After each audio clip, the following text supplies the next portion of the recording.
Alaman demirre. Fediga qarshii hin dhaqaa. Okay. Ada ati sirraa qarshii barbaadda? Addis teekinooloojii fayyadame akkam gootanii beektaa?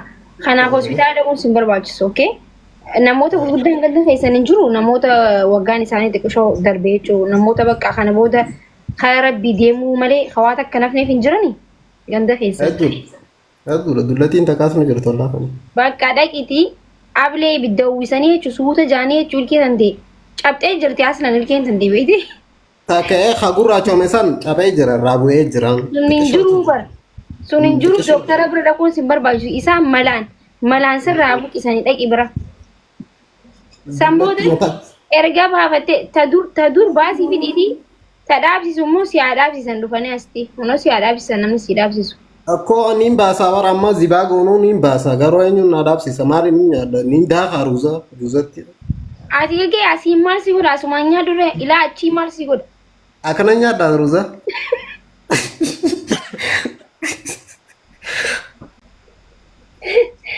Akkanatti nyaadhaan jennee. Wallahi. Ana amma sila na bira jiraatte sinii beektaa booksii takkaanumaan wanti si jaa wallahi dhuguma rabbiitiin baana bar siin sirreessee. Dhuguma rabbiititti yoo naaf dhaabde anu osoo ati naa gartuu zana zanaaniin firraa darba anumaa dhaabnaan. Amma moo amma zana zana jechuun toomaa Qocaa. saniin dhooyitee firraa buqqiste jechuudha. Yoo naa dhaabde. Yoo suudii keessa jiraatte ijoollee sirraa baafti rakkoo qaba. Suudiin jiru.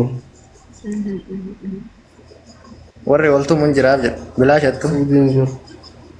Hojiirraa oolchan ilkaan. Ati takkaa milishaa wal argiteen beektu kanarratti.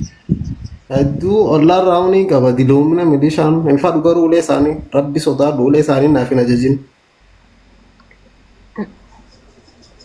Rabbi si haa fayyisu yaa obboleessa kiyyaati. Ishii si haa fayyisu fayyi. Ilkuma moo waan biraa maakii? Ilkuma dandeetu rabbi si haa fayyisu suma deemtu ifiifuu buutii dhiisin dararin maa waliin dararamtu onlaayinii buutii ifiifuu. Inshallah akka afaan kee. Waan biraallee ni bamaadha. Garuu akkanumatti hin dhukkubsachaa jiraadha. Oromoon osoo jirtu akkana Oromoon dilloo osoo jirtu akkanuma osoo na dhukkubaa jiraadhu. Gaafa duun Oromoo yoonoo si dhaga'u jiran bara.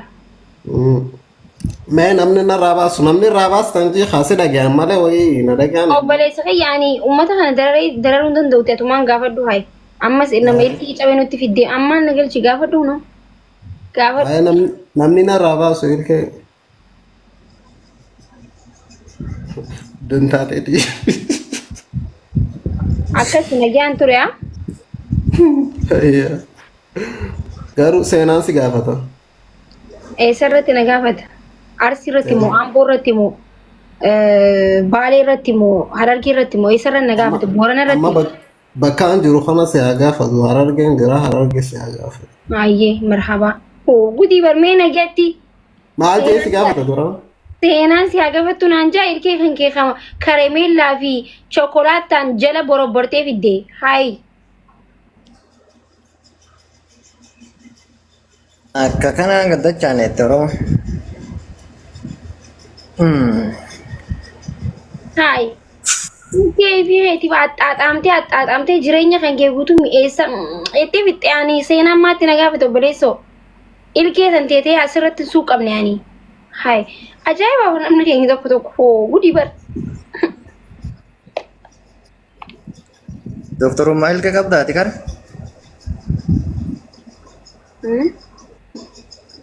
Doktora ilkeeti ati kara ammas kara.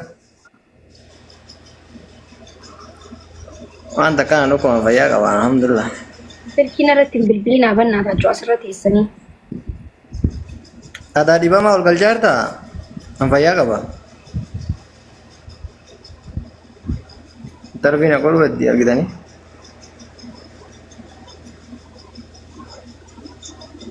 Ani darbiin ta'u obbo. Maaki. Aadaa warra dibame ol galcheete gaafii gaafatta. An fayyaa qaba alhamdulillah. Eessa jirta? Suudii jirta? Suudii jira. Okay, maali irrafne amma isaan garaa isin bira?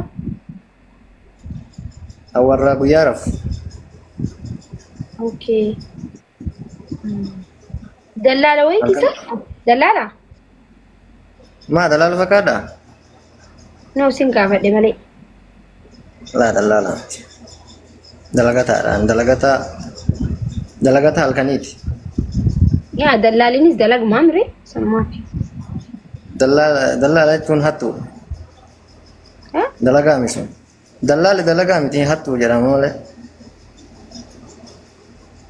Okay, jaarsa kiyya jechuu jirti takkas jedha. Okay. Jaartii yoom natti heerumte badi? Hin beekan jaartiin qabu. Hayyee gabbuu ayyaa hin danda'utiti haa nagatti.